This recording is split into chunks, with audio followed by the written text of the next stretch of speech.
China.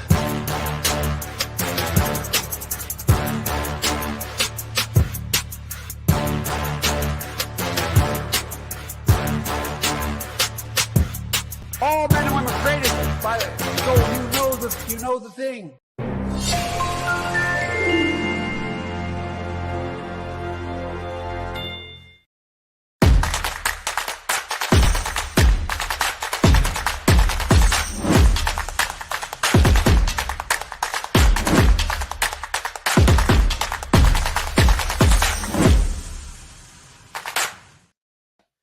Welcome back to the Combo Couch, everybody. I am Pasta Jardula. And I'm Fiorella. And I am on the ones and twos right now for today. We got some people hanging out in the wings, having some fun with us, fam. But we won't talk about that. We got to talk about a lot of other things, a lot of things going on. How do you feel since you've been back from Cuba? Do you feel changed? Do you feel different? Now that you voted, now that you have visited the land of commies and you were in commie heaven, and you've been called a commie today, by the way, after further review, Fiorella's a commie. Well, you haven't been watching and listening, boys and girls. If you don't know that Fiorella Isabel is one of those people. One of those. One of Uh, those. Yeah, it just puts everything into full circle, I think. I see a lot of the similarities in Russia that I see in Cuba in terms of the way people have a different mindset as to how they do things. And I don't think it's just here. I saw this post by this Australian man, and I shared it on Twitter. He was living in China, and he had these preconceptions about China. These are all things we've discussed with Brian Berletic, and we've discussed with also Matt Arrett and Cynthia Chung, Where was he like living in, by the about way, fam? Thailand.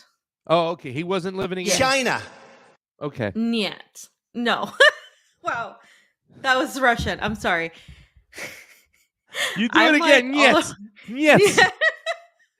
I knew you were were really a thinking double I did do it agent. on You purpose. foiled me.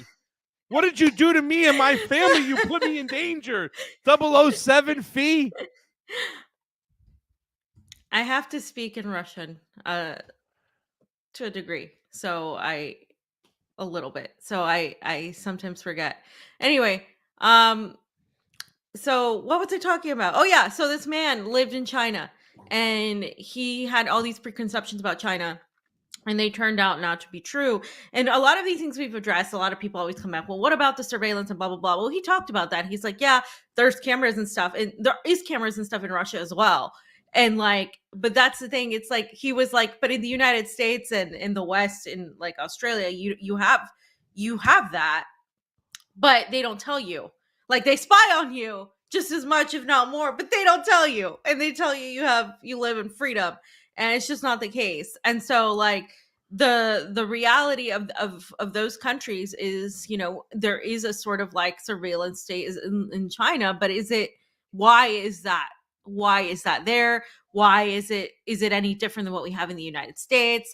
What do people think about it? The people in China have a different opinion about that than we would in the United States. And I think the reason is because we have a different government that we're so distrusting of our government. And like I've said this many times, like other people in other countries do trust our government. We don't. And we have a different mindset about the whole thing, which is fine. And I think we're a different country in the United States. And I'm not saying we should be China or that we should be Russia or that we should be any other country. I think whatever we have is going to be unique. And, Caleb says this all the time, Caleb Muppin, like if there was socialism in the United States, it would be entirely different than anything we've seen elsewhere.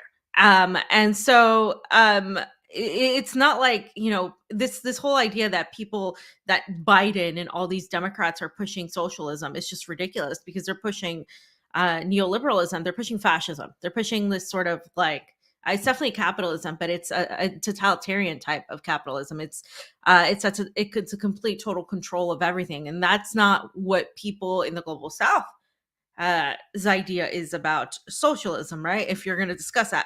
But all of that aside, I think the idea is that we all have preconceptions about how another country is going to be. And a lot of the times when you come to these countries, you realize it's just not what you were told at all whatsoever. So I thought it was interesting. I think after Cuba, that's really interesting, fam. And before our guest gets here, I do want to talk about the things happening in Russia because tomorrow is the celebration, right? It's May 9th, and it's the celebration of the defeat of the Soviet the Soviet army over the Nazis during World War II. So it's really big in Russia. Now, normally you have literally millions of people coming from all around into Moscow, and you have all these people coming in and marching, but that aspect was canceled What isn't canceled is the main parade that's going to continue, but there are segments of it that are canceled because of the movement of people and where we're at right now with the latest attack. So, as you recall, there was an attack on the Kremlin, right? Yep. There was an attack that was, according to Russia, they say this was an attempted assassination of Putin, even though Putin wasn't there. And there was also several attacks before. There was an attack on a journalist slash blogger, a Russian war correspondent is what I would call him, and he was killed in St. Petersburg in like a venue when a bomb exploded off of like a statuette head that he was given. And now, and last year, of course, Daria Dugina as well. And now there was another attack in a city that's really close to Russia. It's about 2 hours, maybe a little bit less, with less traffic. It's called Nizhny Novgorod, and I was actually there recently. I was just looking at going to the city. Where? What's it called To look again? at Nizhny Novgorod. I love when you Um, say those words.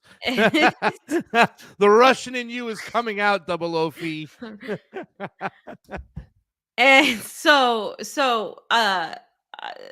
there was an attack, but it failed. So basically, it was some sort of bomb that exploded. And this guy that they attacked, Prilepin, he was a popular Russian politician and blogger.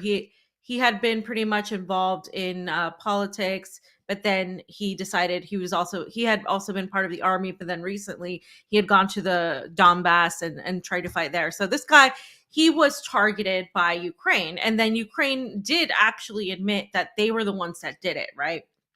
And of course, we haven't really mentioned. I don't think we got a chance to mention it on the last show. Gonzalo Lira. This is another thing we've talked about too on RT. Yeah. Gonzalo Lira was also arrested by the SBU, and he faces up to 8 years in prison for spreading Russian propaganda, is what the charge is, and saying that your girl or guy, Sarah Carilla, whatever you want to refer to her, him, they, she, or at. She was the one sitting out there fucking just kind of, and if Sarah Carrillo doesn't explain to you, ladies and gentlemen, that this is a whole fucking narrative management operation. This whole fucking thing is all just bullshit when it comes to the West and why they're doing this to confuse you and to fucking persuade you into what Ukraine is doing is right by having Sarah Carrillo, then you need to open your eyes. It's right in front of your face.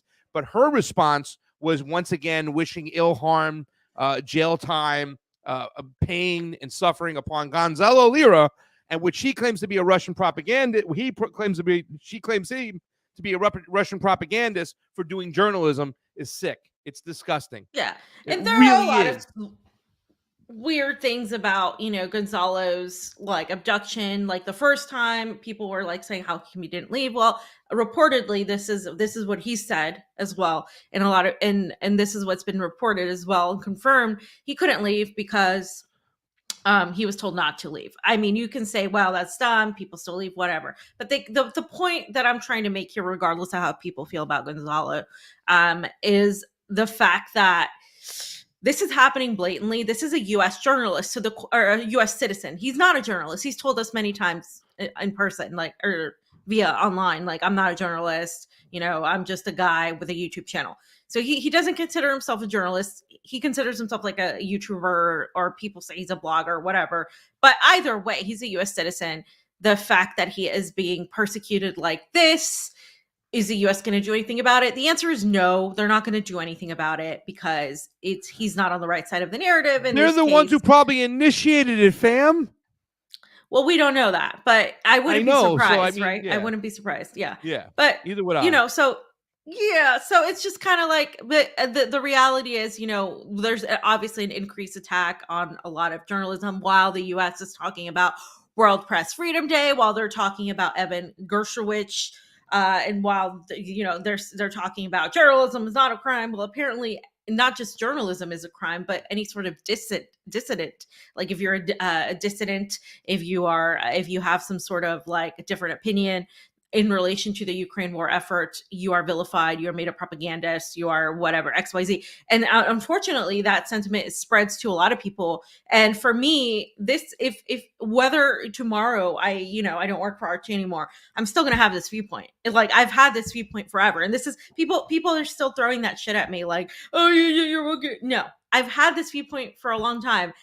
For the longest time, I've known the CIA, at least since we started this program, and NATO and the US are the major threat to the entire world with their hegemony, with their attempt to control, with their attempt to subvert and depose and impose over sovereign countries. And after our trips to a lot of these Latin American countries, that becomes extremely clear.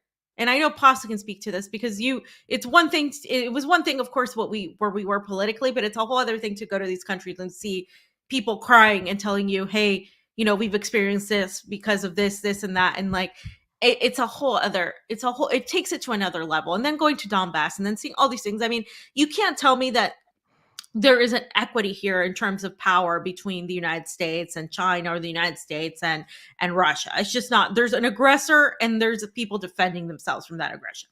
And you can disagree with me all you want, but I'm going to believe that for forever. And I believe that is the correct reality, because I see that as the reality, regardless of how I feel about the United States, the people of the United States, or how I feel about my family and friends, and like how they have nothing to do with this. That's fine. But that doesn't mean that the government gets to go, have no accountability for what they're doing. Let's play this video you got going on, because I know our guest is going to be coming in here. Fam, I really wish I would have had, because we're not even talking about the coronation, right? The Irish we're not. fans. Why would we talk about that? Because there's a bunch of Irish fans in the soccer stadium going, you can shove that coronation up your ass. You can shove that coronation up your ass. You can shove that coronation. You can shove that coronation. You can shove that coronation up your ass. Let's watch. Okay, so this is about the deadly car blast. So let's just play the video, before our guest. And also, ladies and gentlemen, do us a favor: hit the like, hit the share. There's nobody on right now. Everybody should be jumping in on the convo couch, man. Right? We're the real deal now that we've been detained, because they know that they can see us coming. Here we are, ladies and gentlemen. Fiorella, Impasta Jardula, Convo Couch. Do us a favor. We're on Rockfin if you're a premium subscriber. We're always on Rumble. If you guys can post those links in the chat. I don't see Jilly Love there, but anybody else, please, let's post all the links everywhere. Let's get this out there. You know the ways to help and support the show. Please do so. Here we go. The car of Russian writer and politician Zahar Prilepin has reportedly been blown up in Western Russia. According to media reports, the writer, who's been transported to the hospital, survived the blast, but his driver was killed. The Russia Investigative Committee is en route to the site of the attack. Live now to our correspondent, Roman Kosarev. Roma, what do we know so far about the car explosion? Well, the explosion occurred just about an hour ago, and according to local officials, according to the governor, Zahar Prilepin, is now okay. However, other sources are saying that his legs were badly injured, and now he's heading back to the hospital. Now, during the explosion in his car, apparently he was driving an Audi Q7.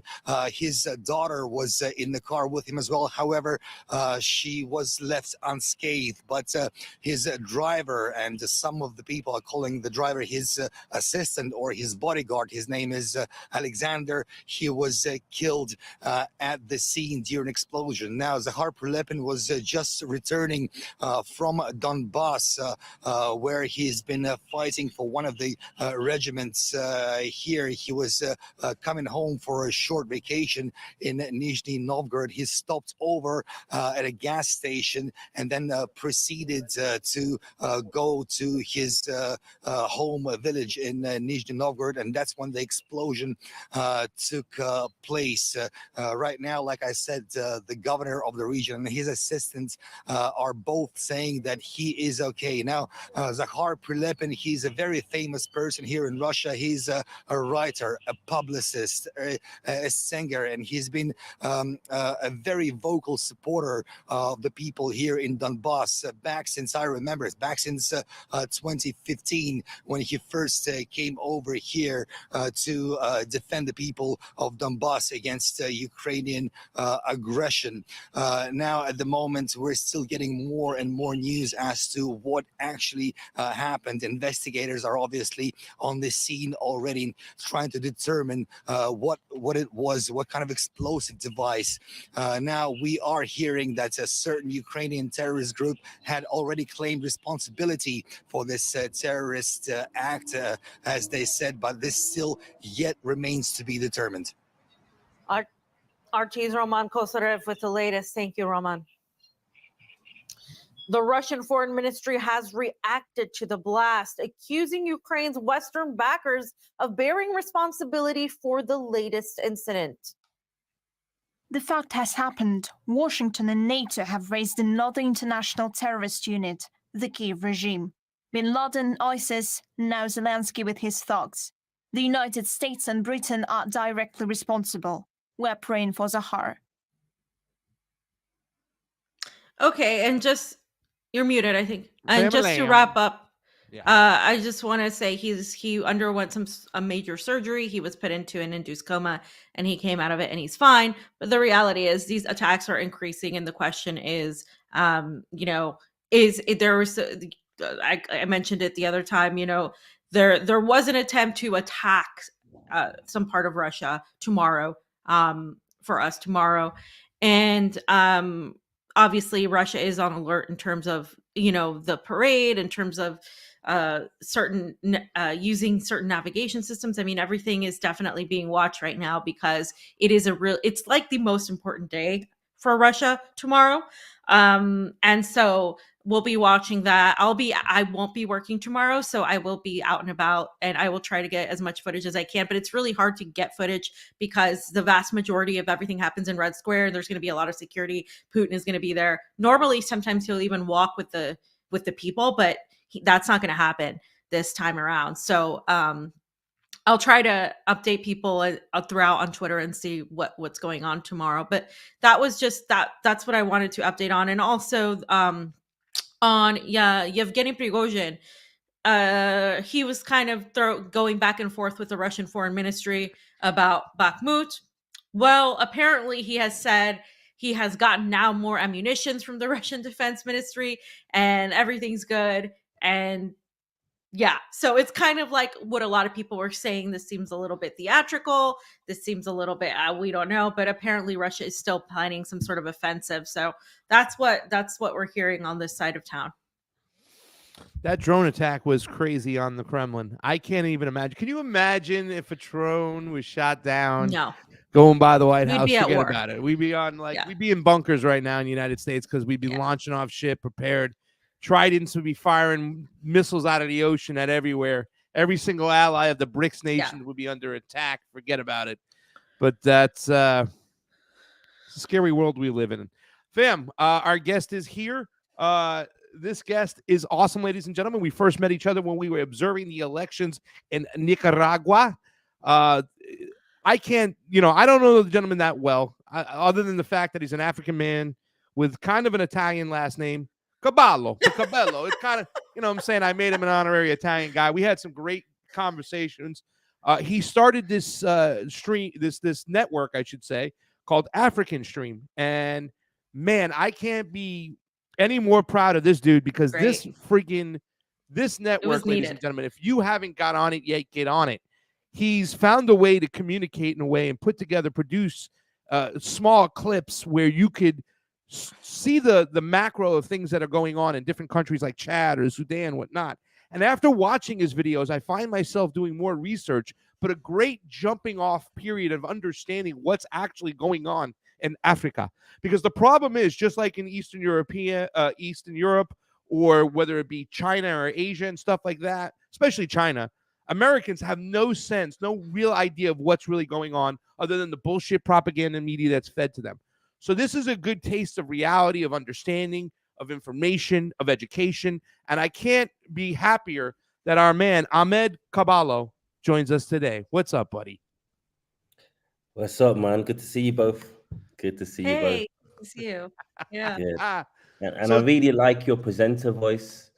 thank you. First, Artie's was banned in the UK and banned here, so I've not been able to see you present, but it sounds really good.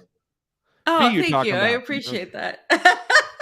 Here I am. I I'm like, oh, appreciate thank you. that, yeah. He's talking about you. Yeah. But right, no, Ahmed. this is, it's amazing what Africa Stream is doing. It was so needed. Again, like, I know RT has been doing a lot of coverage on Africa. But besides that, and like, as you said, it's banned. We just don't see a lot of that in the West, and even in parts of Europe, even Eastern Europe. So it's really great, like, that I'm seeing more coverage, and what I'm seeing in terms of the rising multipolarity and how that's affecting Africa and this Pan-Africanism that we see reemerging. And there's so much to talk about there, so much that's happening. But we are going to start off with Sudan, and I'll let Pasta start off because you were Yeah. the one that was Well- extremely interested in getting clarification. Yeah. I wanted to show really quickly too, as well, the network itself, Africa Stream. It's now at 70,000 followers on Instagram. I don't know where you're at on Twitter, Amazing. but everybody needs to jump on this. This is some amazing work, and obviously you've been getting a little bit more on the scene. I've been seeing a little bit more videos with your pretty face showing up. But I do want to talk about, and you can see, ladies and gentlemen, go ahead and check out Africa Stream. It is awesome. Like, he's taken the whole, what's the word I want to say? The attention span of the West, where you have to grab them quickly, energetically, and you've been able to capture that and get people to come in. And I think it's just almost like it's like the bait on the hook. What made you want to start this network, and what kind of mentality did you have when you were starting to put this stuff together? Because really, to tell you the truth, when I first started seeing your work, I saw your video on Venezuela, but I saw the production wheels there, and I was like, wow, this guy's got a way of producing things and telling stories. And then you were on your way to Bilwi to document that. Tell us the whole kind of mindset of how you started African Stream and what you were thinking about when you started this. Yeah, I mean, so I worked at Press TV for 7 years. I had a great time, sent me to Venezuela, Nicaragua, Iraq, managed to travel the world. Even Sudan. Obviously, I've been to Sudan many times, but they sent me there on a work mission to do 2 documentaries. But even during my time there, I'd always be trying to push African stories, and they would, understandably, because they're a Middle Eastern network, that say, that's not the hot topic, Middle East, United States, Latin America. So the dream was always to set up my own network, if I could. It was, it felt like a pipe dream at the time. And focus just on Africa, because there's so much interesting stuff happening in Africa. But like you said in your introduction, whenever you read about Africa, it's such surface level, analysis. When they talk about it, they never really ask the right questions. They never really provide the right answers. It's just, about, how many people have died, how many people are in need. And I just thought, there's so much more to be told, especially from a Pan-African anti-imperialist perspective, because, a lot of these conflicts that you see in Africa, there's usually geopolitics at play, but there's no real, forgive me if I'm missing them out. There's no real other space that I can find that breaks that down. There's some very good podcasts, but there's no real, comprehensive space that breaks down, the geopolitics at play and who's benefiting, and, ask those questions that we try to ask on African Stream. Now, in regards to the second question, why we do it in a certain way, I've always been, I'm trying to remember the film. I think it's Don't Be a Menace, where there's like a guy, he's like a radical, Nation of Islam member, and he keeps preaching to his friends, and his friends are like, get the hell out of here with that preaching stuff. And and I've always found myself in that space. My family, my dad's very political, but other members of my family are not that political. The friends that I grew up with in my council estate in Birmingham are not that political. So I was always trying to create content that I could reach them with, which we're dealing with topics, but we're doing it in a digestible way that even someone that's not hardcore into political news could digest and understand. And that was the thinking behind it. And that's why you'll see certain things on the platform that are not political. They're about knowledge. Like we go around the streets of Nairobi and we do like a thing called Afri Quiz, where we ask questions like, can you name 3 countries in Africa that end with the letter O, and what African country has 3 capital cities and stuff like that. But the reason why we do that is so that when someone engages with us on that content, they stay on the page, and then we hit them with Cuba's role in Angola, and some of the more harder political topics. So that was the thinking behind it. Try and make I think it's not to get too political, but Karl Marx says the point of politics is to change the world. And I think sometimes there's a habit that we get stuck in our own little bubble when we talk to other people like ourselves, and then the net doesn't get cast far enough. Now, the way you guys present Convo Couch is perfect, especially the kind of balance between both of you. So I think you're from the same school of thought as me, that you try to make these tough topics digestible, because at the end of the day, it's not going to be the elites or the academics that are going to change the world. It's going to be working class people. So why make your language, inaccessible, or why make the stuff you talk about inaccessible to working class people? That's the thinking behind, African Stream. Yeah. And no, that's such a smart way of going about it, especially with Gen Z, because Gen Z is so my sister is Gen Z, and they literally don't pay attention for more than like a minute. And a minute is a lot, right? And so to really get that information out there, you really need small clips. And who's been really good at doing that is the establishment. They pretty much have created this whole entire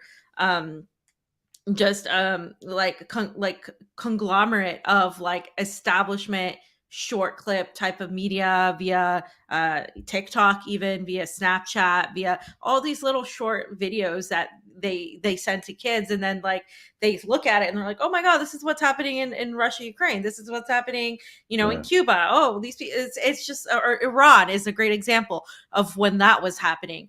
And so it's kind of it's so hard for independent media and anti-imperialists in general to produce this, because it requires money, it requires a lot of time, it requires just knowledge. And it's I've always wanted to do something like that as well, but it's just hard to find the time. And I totally get where you're coming from, as well as being a part of a network and wanting them to cover certain things, and then that's why I'm glad I have the Convo Couch, and there's other things I want to explore as well, because it's so hard to get to cover certain things that I think, especially in general, Africa it's really, until recently, I really didn't see the coverage there. And now I've been seeing more and more and more coverage, and I think it's great. As long as people cover what's actually going on, I think it's awesome. So props to you for doing that. Yeah, I would just want to piggyback on that and say, what's going on in Donetsk and Luhansk and all these regions over here, we face the difficulties right out of the gate of the suppression, the censorship, all these channels getting taken down. You just mentioned that you didn't get to see Fiorella because it's banned over by you. That to me, what African Stream has been able to do, and I'm going to bring up the clip right now of the Sudan, right? Because everybody's trying to guess what's going on in the Sudan. What's happening over there? What's going on? I remember when I started watching your videos, I watched your video about Venezuela, and you actually captured stuff on the bridge, and it was oh my God, this paints a whole different picture. This is a truth-telling moment over here where the whole mainstream media is suppressing information from one side so they can get their narrative out there. And their narrative, it was the Maduro government, and their military was starting shit, and you had actually captured the people on the other side throwing Molotov cocktails and starting in, and it just painted a whole picture. So when we get shut out of information, it's the worst thing possible. What African Stream is doing right now, and they're starting the talk is starting to come up, right? Sudan, what's going on? Like I said, I had the liberty of watching one of your films before in the past, and Hatemi, which I can't wait for you to explain the whole thing. I'm going to play your clip really quick first from the Instagram, but we can get in there. But I just want to say the information that you guys are providing right now is so valuable, Ahmed. It's so valuable, and I'm so glad that it's here, because now I can just say, hey, you want to get a little sense of what's going on? Take a look at this. This will paint a picture, and this will be a great jumping off point for people to look at. So I can't thank you enough, and I want to play this video really quick, and then you can explain to us what is going on. Let me see if I can get to it first. There's a mute button there. Burhan heads the country's army. Former ally and enemy Mohammed Hamdan Dagalo, aka Hemeti, controls rapid support forces.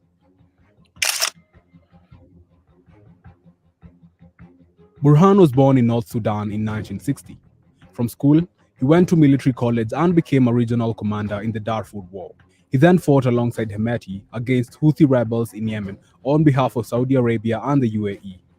During the 2019 military coup against longtime leader Omar Bashir, Burhan was one of Sudan's most senior generals. A few months later, he became the country's most powerful man, heading a transitional military council formed to allegedly usher in elections. RSF leader Hemeti was his number two. The pair led a deadly crackdown against protesters in what's called the Khartoum massacre, which killed over 120 Sudanese civilians. Together, they launched another coup in 2021 against Sudan's transitional PM, before turning on each other.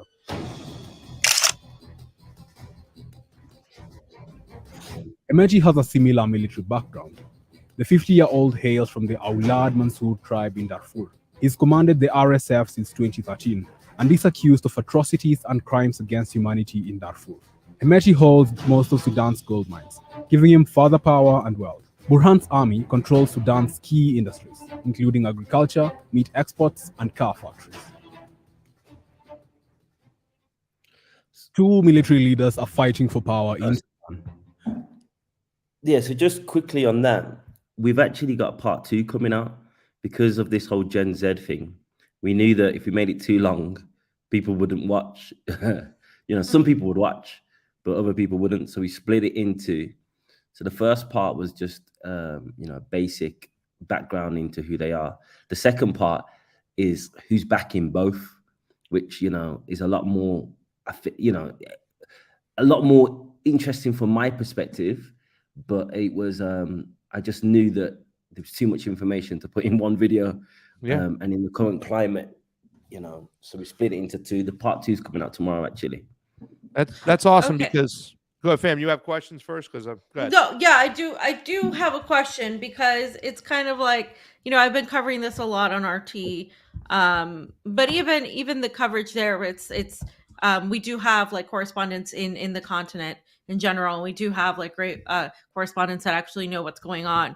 But for a lot of people who have never even heard of anything related to do with Sudan, it's like, whoa, what's going on here? So if you could just give like a brief synopsis, because what we've been talking about is obviously the facts, right? I think at this point over 300 people have been killed. There were supposed ceasefires negotiated that was said in the media, but on the ground, all of the locals were saying there was no ceasefire. It was not respected at all whatsoever. Now you have the RSF paramilitary group, and then you have the Sudanese, and then you have the United States coming in, and Biden recently implementing legislation that will sanction the people who he deems, that the United States deems, are destabilizing the country and preventing it from creating this new government that's going to be democratic. So whenever the United States is involved, and whenever I see Anthony Blinken and the State Department, they're talking about, oh yes, we're going to sanction. First of all, it's absolutely ludicrous to me that they're going to put sanctions on Sudan, period. Okay, like at this point, it's insane to me. It's not surprising, but it's crazy, and I'm really suspect of the United States is seemingly like just increasing interest in Sudan. Can you give us a little bit of rundown as to why that may be? And can you really go from the point of the two generals and the two armies? Because a lot of people are going like, Sudan, I have a Cadillac, Sudan. They don't even know about a country in fucking Africa. And it's like, guys, come on. Can Yeah, you explain the two generals and the two militaries? And if there sure. is a government in between these two, just because you know so much about this region, it's great. Go ahead, buddy. Sure. So yeah, there was obviously a dictatorship in Sudan for 30 years. During that dictatorship, because so much of the money was being siphoned off to offshore bank accounts, the development in the periphery regions, places like Darfur, Nuba Mountains, Blue Nile, was extremely limited. So there was like these rebellions that were popping up. So Bashir started, the Janjaweed, backed them in. They had historic tensions with the 4 tribe in Darfur, and then he armed them to the teeth. And they were the Janjaweed. They then morphed into the Rapid Support Forces, which is now 100,000. After the war in Darfur, Bashir was extremely concerned that there might be a coup against him. So we kind of used the Rapid Support Forces as his kind of private military army to kind of make him kind of coup-proof.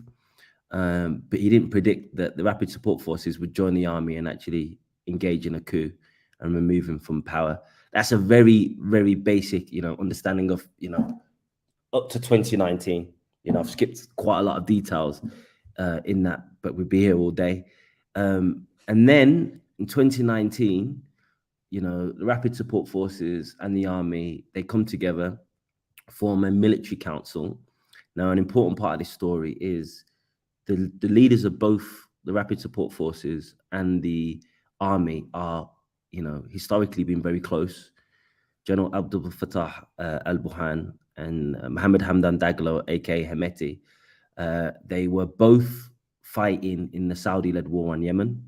So while Saudi Arabia and the UAE were bombing from the skies, it was the Sudanese soldiers, army, and Rapid Support Forces that were engaged in the on-the-ground battle with the Houthi Ansar Allah, fighters. So that is when they first kind of, orbited towards, the Persian Gulf states of Saudi Arabia, the UAE. And, in many ways, that's what probably led them to removing Bashir, because they thought they had like regional backers.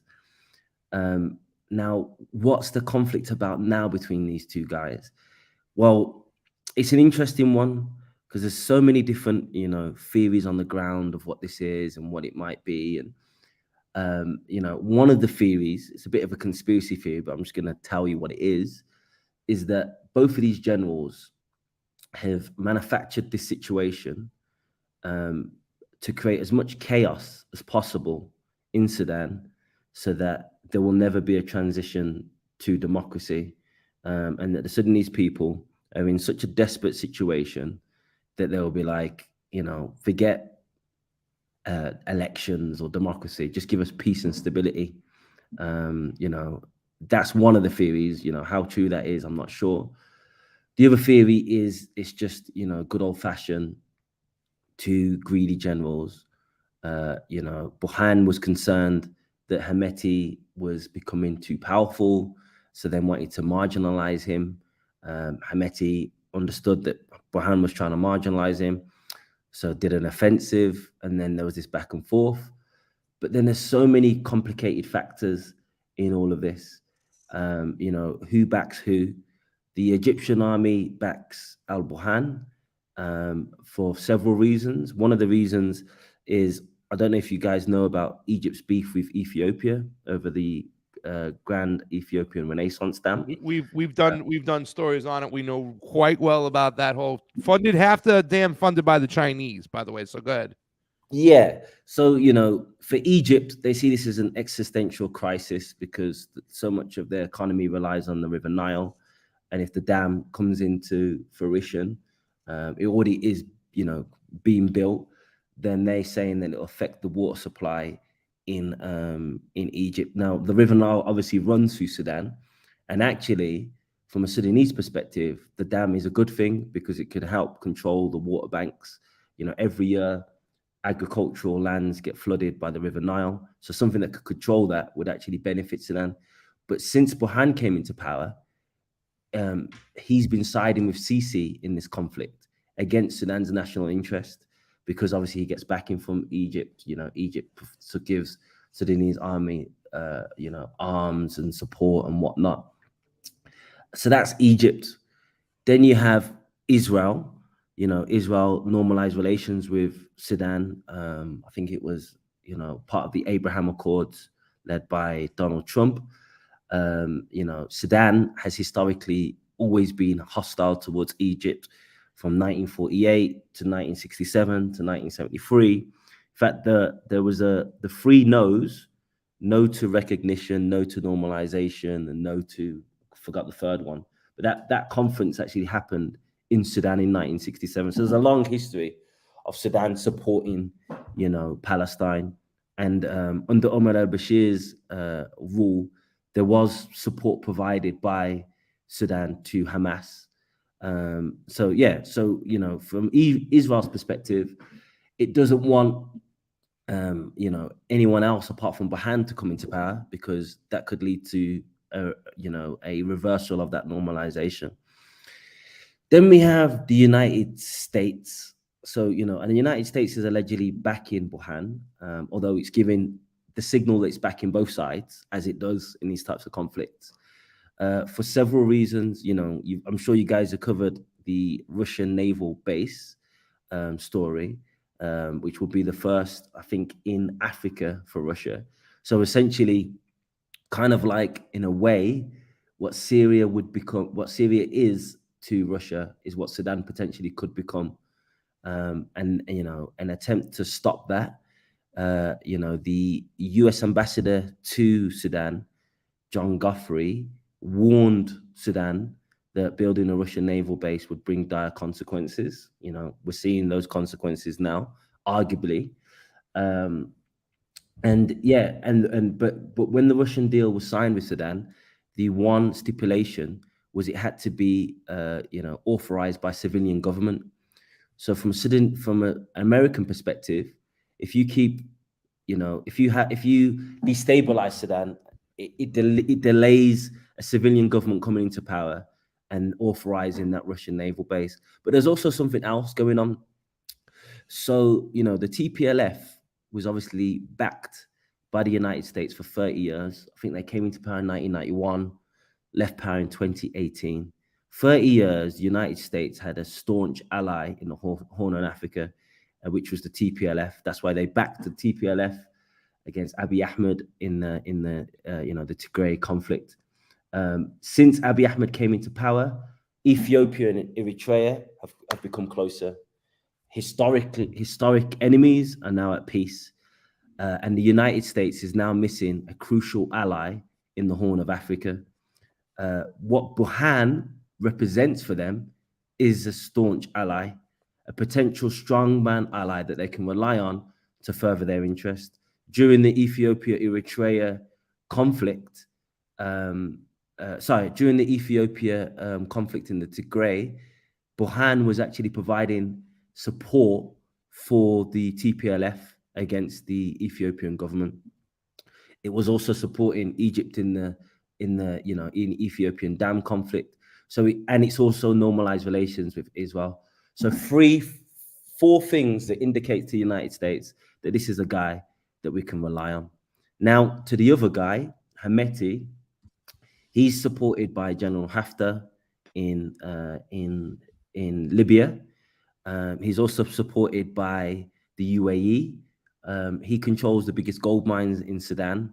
Dubai is a hotspot for, rich Arabs with too much money buying gold, as well as other people in the region. There is allegations that he is supported by the Russians. There's, there's claims, I don't know how real this is, in the Western media, so it's unclear how reliable that is, that the the Wagner Group has been protecting Hemeti's gold mines in Darfur, and that this gold has been used to circumvent U.S. sanctions. But how true is that? We don't know. So as you can see, by everything I've just explained, it's quite a complicated mess. I'm getting confused here. Wait, so the Russians are backing Hemeti, but they're also in line with Bashir because of the Red Sea base? I mean, not Bashir. So the deal for the Russian naval base was agreed by the military council. Number one in the military council is Burhan. Number two is Hemeti. So it was a deal agreed by both. Yeah. Mm-hmm. However, the allegation is that the financial interests are related to the gold and the gold mines that are controlled by Hemeti. Well, the day of the conflict started on Saturday, April the 15th. Anthony Blinken tweeted on the 14th, I'd just spoken to General Burhan, and I'd just spoken to General Burhan about this transition to democracy. Well, I don't know if Anthony Blinken might be the most unluckiest guy in the world, but he speaks about transition to democracy, and the very next day, full-blown conflict starts between the two generals. This is crazy. Yeah. I can't even follow this. Wait. So Burhan and Hemeti, what's the difference between their armies and their militaries? Because it seems like superpowers or just other entities are kind of just trying to back both sides, that whoever gets into power they'll have influence with. That's what I'm exactly trying to what I'm grasping at. Yeah, exactly.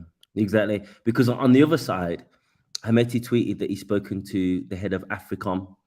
So again, the US indicating that he's, I think for the US, it'd rather, have a military in control than a paramilitary, just for the optics, first and foremost. But which one is that? Which one's the military? So Hemeti controls the Rapid Support Forces. That's the paramilitary. Okay. And Burhan controls the Sudanese army. The paramilitary is 100,000 troops. The Sudanese army is about 130 to 150,000 troops. However, the paramilitary are hardened vets, because not only have they been fighting in Darfur, Nuba Mountains, Blue Nile, they've also been paid guns for hires used in Chad, used in the Central African Republic, because since their inception in 2003, these guys have to be paid, otherwise they dismember.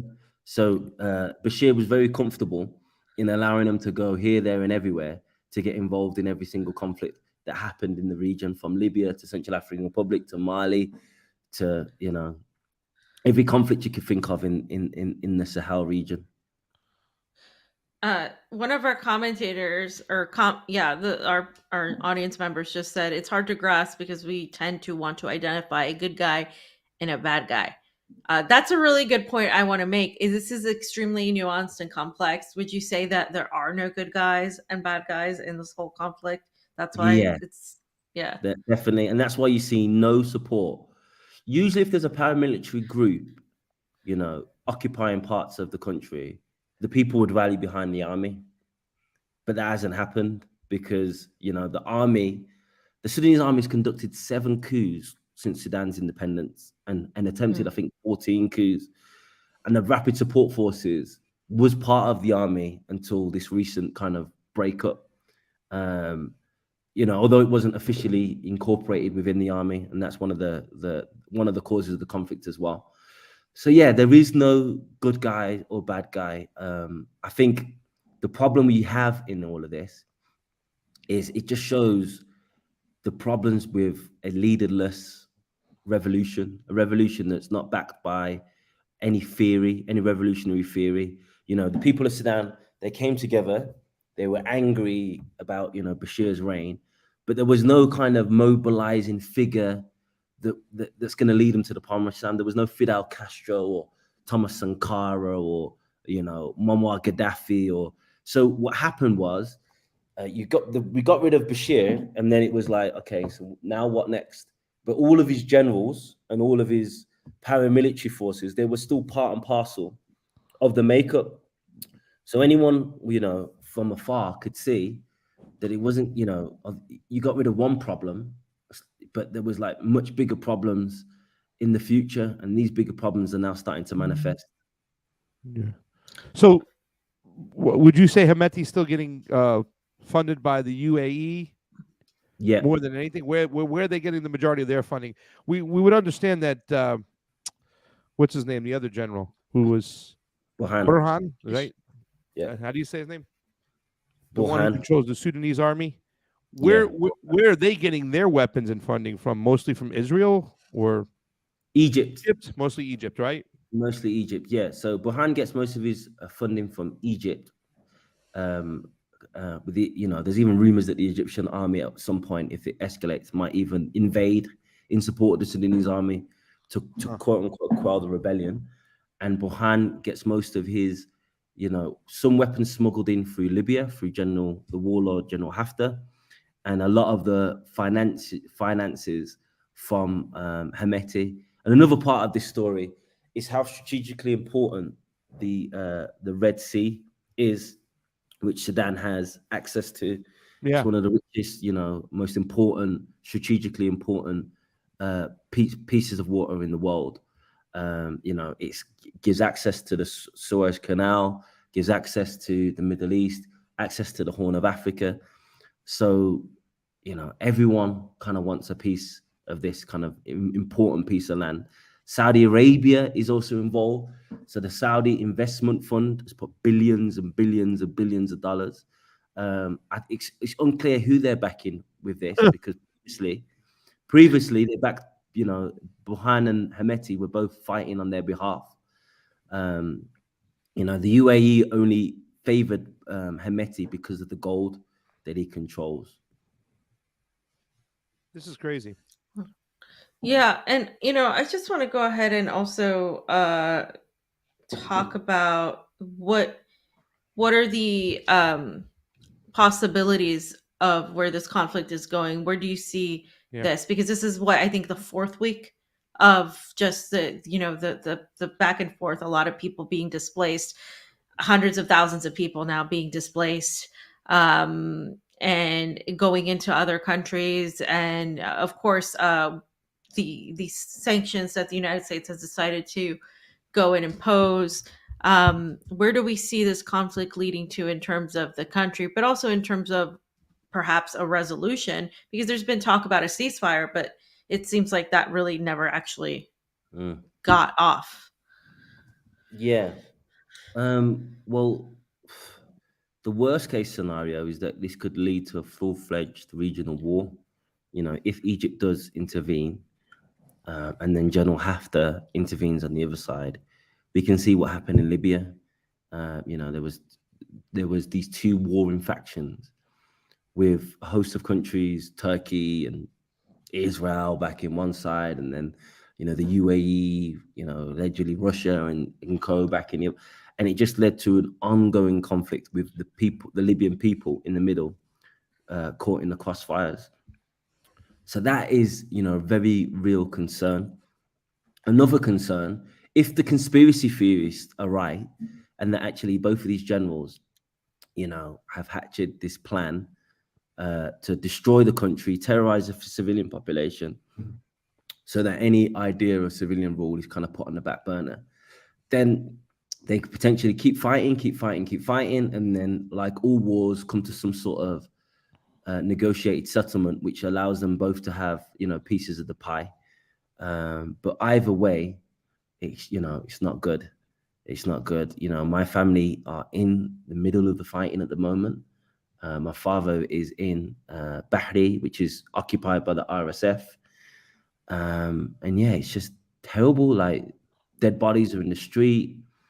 Blood banks have run out of blood. 70% of the hospitals are closed. The water is contaminated because of the dead bodies. Children are dying in hospitals because of lack of oxygen. Polio vaccines have been, have gone missing.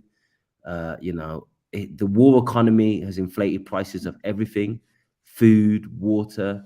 There's no electricity. We spoke to my dad 2 days ago, but it's because he had a bit of car battery, so he managed to plug his phone into his car. It's just an absolute disaster. Yeah. And, a lot of people have left the country, but for poor working class Sudanese people that have nowhere else to go, it's a complete and utter disaster. So yeah, it's bad. It's bad. I just put up a little map of Africa right there so people can see the Red Sea and how important it is. You were mentioning before, geographically, especially a lot of people think that, what you had talked about, that the West is making sure that there's conflict going on. So therefore the Belt and Road Initiative can be slowed Definitely. down for the Chinese, because it's very important to them to, and the Russians to have that naval base and that port over there in Sudan. Definitely. And also an important point to mention is Kamala Harris just visited, Africa. She visited Zambia, Tanzania. I'm trying to think what other countries, but anyway, she went out to Ghana, and it was meant to be this whole big PR campaign about, the US's re-engagement with Africa, and it was the worst PR campaign ever. She just got absolutely humiliated everywhere that she went. Regardless of what you think about the LGBTQ agenda, she was, heavily criticizing Ghana for pushing that. And not that everyone in Ghana is against, LGBTQ people, but they just thought it was widely hypocritical when the United States backed Saudi Arabia, Qatar, and all these Middle Eastern countries that are rich in oil that, execute gay people, and just thought, so why are you kind of wagging your fingers at us? She was criticizing Ghana for obsessing about China. On her trip to Zambia, there was a speech by, the leading opposition figure in China, where he was criticizing the US for its role in the region.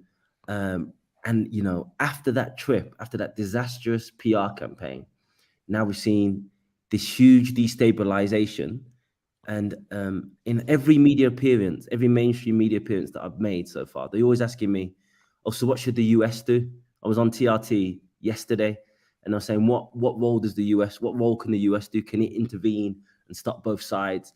And part of me thinks that actually a hot conflict in somewhere like Sudan actually helps to rebuild, obviously not amongst the anti-imperialists, but we're in a minority, but amongst the masses, helps to rebuild the so-called need for the US in the region, because people think, oh, we need the US to step in and negotiate a ceasefire. Oh, we need the US to step in and negotiate, some sort of settlement and peace.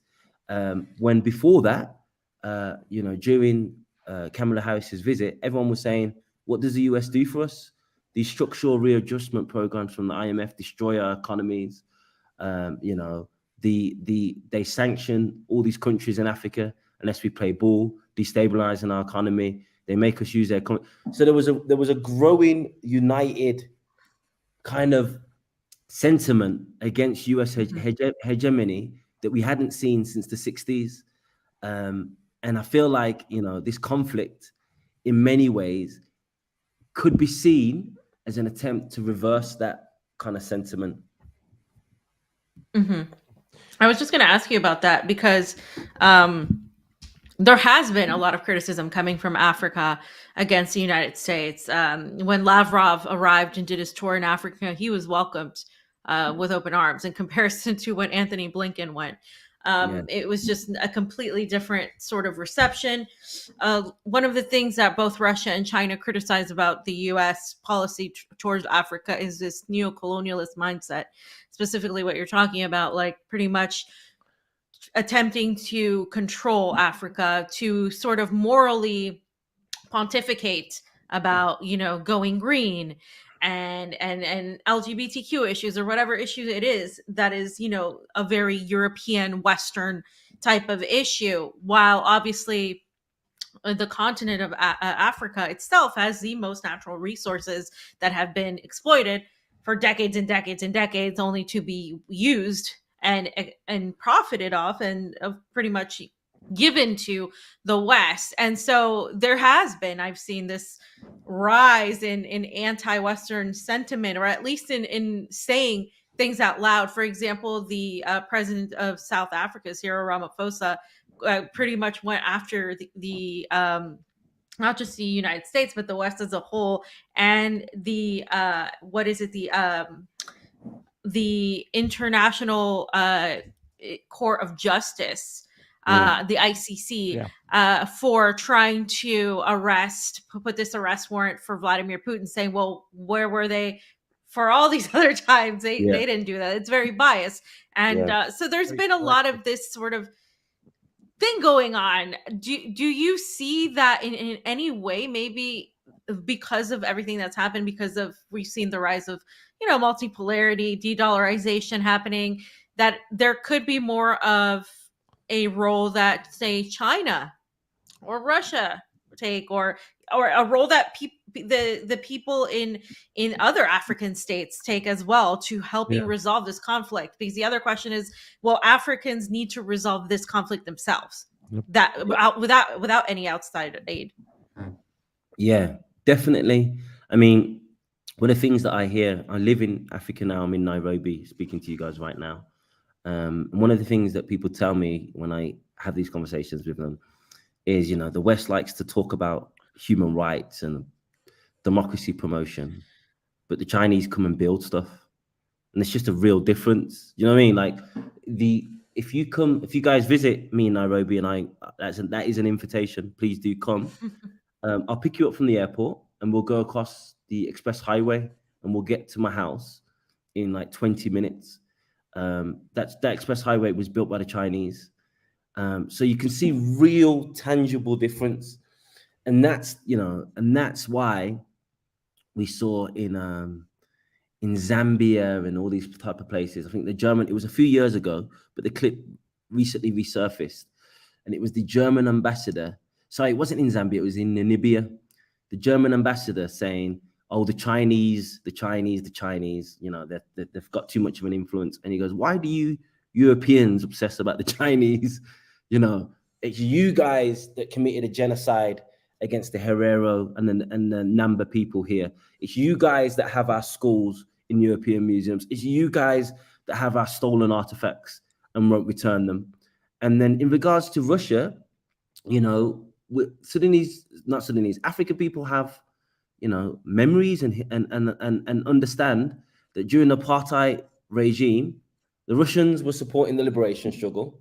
The US and its allies in the West were supporting the apartheid regime. And the same thing in what they call, Southern Rhodesia and Northern Rhodesia. Same thing in Angola. Whenever there was a liberation struggle, in Africa, you could rely on Russian support. You could rely on the US to be supporting the reactionary forces on the ground. So all these things matter. Also, when it comes to representation. So vis-a-vis Russia, Ukraine, all of a sudden we're told that African voices matter. Yeah, they're like, you must condemn Russia, you must condemn Russia.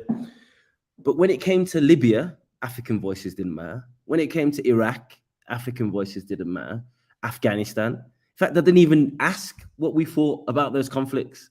But now all of a sudden, you must condemn Russia over Ukraine, you must condemn. So, everyone can see the hypocrisy.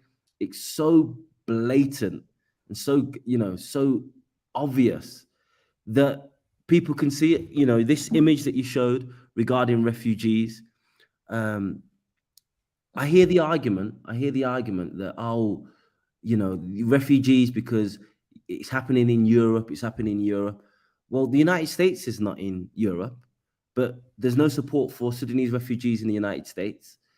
There was refugee programs happening all over the world for Ukrainian refugees. No such thing for Sudan. So people can see, you only really want our voice when it suits you. When we're dying, no one really cares. And that's what's caused African states to finally unite on a unified front and realize who actually does benefit our interest and who doesn't benefit our interest. And actually, some of the more favorable trade deals that that Africa's got from the United States recently is only because there's a China and a Russia. If there was no, polar kind of system, if there was no competition, we'd be left to the mercy of the IMF and the World Bank with these, austerity programs. When they dictate how you should spend your national budget, you should cut spending for teachers. You should cut spending on health. You should prioritize, imports from American companies. You should limit your exports and make sure that you only export raw materials. You only export things like cocoa, but you don't export the chocolate, which cocoa is used to make. So yeah, there is, it felt like such a perfect time to launch African Stream, because it felt like we're in a very, very special time where African countries were coming together and not speaking as one, but speaking as a unified force. And I can't help but feel like, there's obviously no evidence behind this, but this kind of conflict, which might be just one of many conflicts that are launched in the region, is a way to kind of put us back in our place. Well, the one thing I disagree with you when we were talking about Nicaragua is I said, the problem is, Ahmed, we don't know who we're actually fighting against, right? Like, the belief of nation states and these like bloodline oligarchs that I kind of mentioned. And this is the thing. I think sometimes my anti-imperialist leftist friends, they don't sometimes acknowledge globalism of sorts, right? Like, think it's more of like a form of capitalism. What happened, where I say there's a global agenda, and that's kind of not talked about. But there is this, from that truther community, when I talk to them, there is this reductionist kind of mentality where they want to say it's all about this one global plan going on, and that kind of lessens and reduces the actual threat that's coming from the West and how they behave militarily wise. And I saw that African Stream picked up on that. I forget his name all the time. I don't want to say it wrong, but the Greek economist who talked about China and soft power. I think you guys were doing a video on it. I couldn't find it on it right now, but that is so important. We have to acknowledge that. And there has to be a way where we can kind of look at both of these things objectively, understanding that there is a global agenda, but also that doesn't reduce the actions and the behavior of the West. Because at the end of the day, before we start talking, I want the West to put down their guns, close their bases, let these countries have national sovereignty. And then we can also kind of focus on, well, what is that global agenda? What are they trying to do to have control across the board? And that was one thing I think when you said, no, we know who we're fighting against, I'm like, no, we don't. I think these people are more of a secret society behind the International Bank of Settlements, behind the driving forces of the IMF. But that's a discussion for another time. I think we've been on long enough. Fam, did you have anything else? I definitely wanted to play the Chad video on the way out because I think it's just an amazing video. I know we don't have time to talk about it, but it is just an amazing story. Fam, did you have anything else before I play that video? I was just going to ask you about the Chad thing, but if you want to go ahead and we can just close with that, because it's in the title. So I thought you might want to ask about that. But let's play the video, Ahmed, and then we'll just give us a little quick 1, 2, 3 out and let everybody know where they can find you and when we're coming to Nairobi. That's all I want to know.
And yes, I let it play out all the way because the music and the beat was hard. I had a friend of mine, The beat I was shared it with him.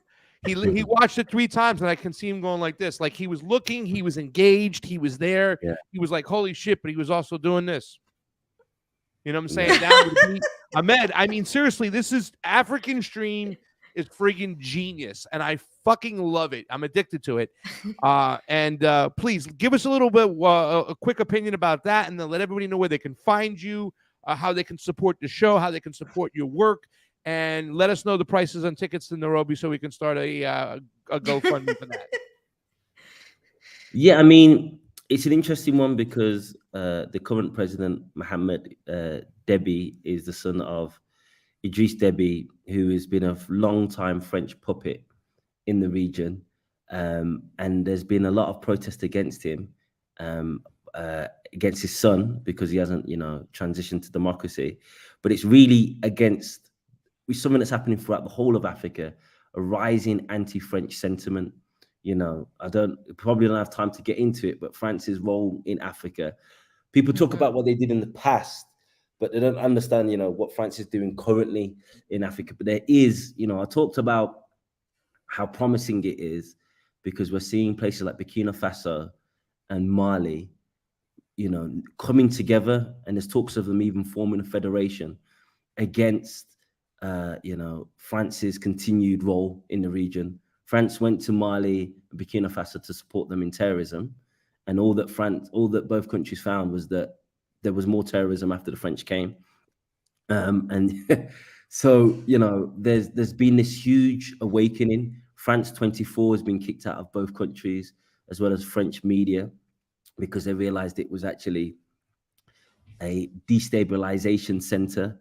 And they actually interviewed Al-Qaeda affiliate group on France 24, which led to them being kicked out. So we could get into all of this, but essentially, people in Africa are mobilizing and forcing their leaders to actually represent their interest, and their interest doesn't rely on the former colonial powers, all of whom, by the way, this is going to be the next story that we do. If you look at all the former colonial powers in Africa, I could quickly go through them. All of them are members of NATO. So that also speaks to why, Africa doesn't want to take a position against Russia in regards to Russia-Ukraine. Because basically, if they were taking a position against Russia, they'd essentially be backing all of their former colonial powers who have not even, made good in regards to the crimes that they committed against African people on the African continent. And I'll leave it there. Great story. Pasta, there's your global agenda right there. Ahmed, where can people find you and donate to help you out? Yeah. By the way, Yes. really quickly, I just want to say that story to me is so intriguing because it shows you the people forcing their leadership to be scared of them and to do what they want to be done. Now, that might not be the final solution right there, but the fact that he had to pardon rebels that killed his father, because that's the whole mentality about that, it's great. But please continue and let everybody know where they can find you. Yeah, I mean, at the moment, I know you saw me on my you saw me a few times recently, but I'm trying to be more in the background, so it's all about African Stream. I'm helping with the scripts, helping with the stories, but it's all about, my presenters. I'm trying to put them in the limelight. So just forget about where you can find me. You can find African Stream on TikTok, where we've now got 280,000 followers. And rising. You can find us on Instagram. You can find us on Twitter, and you can find us on YouTube. Hopefully, we'll be launching a podcast very soon. And obviously as well, Facebook, but Facebook is a dying art form. But yeah, you can find us on there. I love the way Awesome. Fee goes. I'm going to be in the background, but he comes out to give Prince Charles or King Charles a kick in the nuts. He came out for that one, though, right there. I love that. You get a chance to give the royalty a shot right in the nuts. He comes out. Ahmed Capello, ladies and gentlemen, African Stream. Go follow them. Go find them. Help them out. They got great work going on over there. We appreciate you coming on the show, and we look forward to seeing you in Nairobi. Sure. Thank you. And please send me some of your clips from RT. on WhatsApp and Oh on yeah, Telegram. for Help me sure. beat the censorship. Help me beat the censorship. For sure, for sure. Take Cool. care. See you Peace. I'm Matt soon. Cabela, everybody. Fam. Awesome. Fam. Damn, that was great. Awesome, right, dude? Dude is Yes, so we have to clip Love up him. certain parts of that as well. That was great. that was just Especially the part about the U.S. What the difference between China and Russia and the U.S. Because I think some people really need to hear that when they try to equate like a lot of that. It's not It's the just same thing. ridiculous. They're not the same thing. I Not don't at care. all. I know, I get it. There's a global agenda, but that doesn't make Yeah. the situation. No. These states, these vessels of the global agenda, it doesn't make them the same. One of them has thousands of bases, causes death and destruction all over the place, and the other one comes in, builds bridges, and I I don't even know why I have to have this conversation about this all the time, but I do. Yeah. But Fam, we let's get to apparently some do. great news over here really quickly. Guys, if you want to help us on out, please do us a favor, share the show, like the show. You know all the ways to help us out. We have Patreon, we have a Rockfin, we have a Rumble. Go on over there, go on our YouTube, share it on out. Fam, Arab League votes to readmit Syria. This is some great news on Sunday. The Arab League voted to readmit Syria, making a significant step in Damascus' efforts to normalize relations with regional countries. Syria was suspended from the Arab League at the outbreak of the war in 2011, and many of the bloc's members threw their support behind the failed regime change effort against President Bashar al-Assad. Some members of the Arab League opposed bringing Damascus back into the fold, including Qatar, which did not send its foreign minister to the meeting in Cairo, where the vote was held. Foreign ministers from 13 out of 22 Arab League members attended the meeting. Fam, your thoughts on the fact that now Syria is back in play in the Arab League with their neighbors where they belong? Yeah, so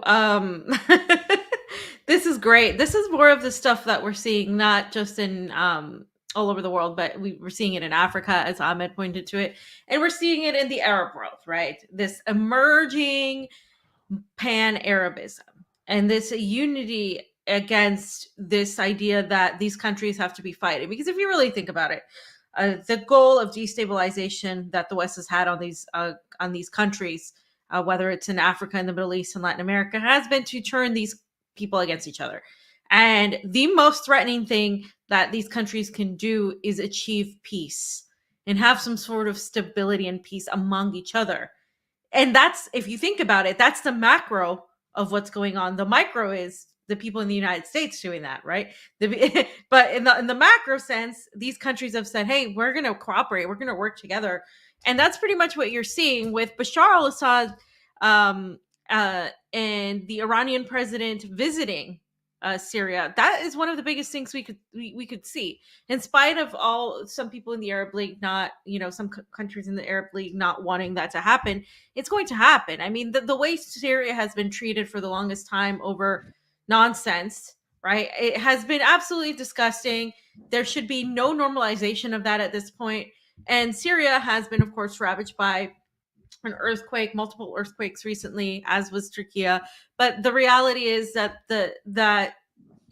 these countries tend to benefit, especially when you have your common enemy, right? Your common enemy is going after you. So the United States is so focused on Iran and Iran having these nuclear weapons, and we told Israel that they have full authority if Iran does anything. I mean, who is he? I mean, so what? They're in charge now. So we tell Israel that they can go and have full authority to attack Iran, basically, is what they were saying. And so Iran and Syria both have been sanctioned, both have been vilified by the West. Why wouldn't they have a relationship? Well, I mean, it's just common sense, right? At this point. And so I think that meeting was something that needs to be absolutely talked about between Bashar al-Assad and Ibrahim Raisi, the president of Iran. And I just have President Bashar al-Assad casually walking around with his guards and stuff, because this is the whole sentiment that this guy is a butcher, he's a massacre, he's awful. Dude, this dude drives around and walks around in his own country without his guards. That's how much loved and revered he is. He is the chosen one by that country. We should respect that. We shouldn't be trying to overturn that. This is about geopolitics. This is about resource extraction. This is about control. This is about being a puppet of Israel. And you could see the guy. Look at the guy. I mean, come on, right? And you're right. We're now going to highlight this, and I have pictures right here. Let me put them up real quick. I have a video from Press TV, fam, where Ahmed Cabello worked for many years. Check this out, fam. This is Raisi coming off the plane, the leader of Iran. How big is this for years? And the people of Syria love Iran. A lot of people from Syria love Iran because what General Soleimani did and the country did to fight off ISIS, killing people within their own country. Here it is. It's very historic and significant given the fact that this is the first Iranian president visiting Syria since 2011. So we're talking about 12 years of war in Syria now, signaling an end to this war. It also comes at the same time as the results of the rapprochement between Iran and and Saudi Arabia, with the help of China, are significantly changing the face of the region. Of course, yesterday we saw the meetings in Jordan between the Saudi, Egyptian, Iraqi, Jordanian, and Syrian foreign ministers. And we're expecting, of course, in the next 2 weeks after the elections of Turkey, that there will be a new page opened between relationships between Turkey and Syria, and the Arab League meeting coming up in Riyadh right after. So the arrival of President Raisi to Damascus makes clear that Syria is the cornerstone of peace and coexistence between all the countries in the region, and that the main enemy of all peace in the region is the Zionist colony. This is a very significant day for people in Syria, for people of all of Western Asia. Absolutely. It's so significant. We have to get Vanessa back on, but because, obviously she's in Syria and she's really well versed in this. But I want to mention something that was said, fam, after you show this picture. Look at that. That is historic right there. I want to mention something that was said by the Iranian foreign minister here. So this is what was said. So the U.S. had expressed concern about the Iranian president's visit to Syria and its results, and described them as malign.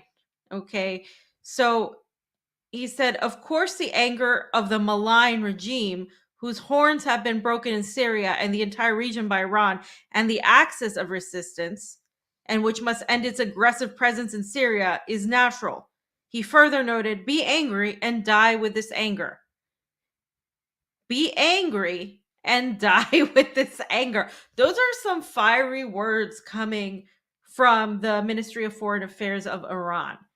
Be angry and die with this anger. Of course you have something to say. You know, it's I mean it's great. I mean, the US is concerned. Why does the US have to be concerned about? Yeah. It's none of your business. Well, that's the whole thing. It was this, I think the gentleman pointed out from Press TV that the number one proxy against this is Israel. Israel wants these people separated. Yeah. They don't want them coming together. They don't want the Arab Spring joining together. They kind of see it as what, when they started their country years ago, and we, the Egypt and the 7-Day War and all these other countries uniting against them. So, I mean, I think they fear that. And you can see this is them getting together, Syria and Iran. The last video I showed over here, fam, you can see real quick. Look at the people just going crazy there in Syria for, President Raisi from Iran coming there. They don't want this. Egypt does not want this. The United States does not want this. This is big right now. Syria coming back into the fold is going to be huge. And it's going to be interesting to see what happens in the future right now as Israel continues their attacks on Damascus.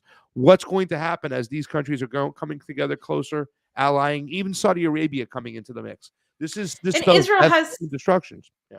Yeah, and you're right, Pasta, to point out Israel, because Israel has not just attacked Damascus, they've been attacking Iran as well.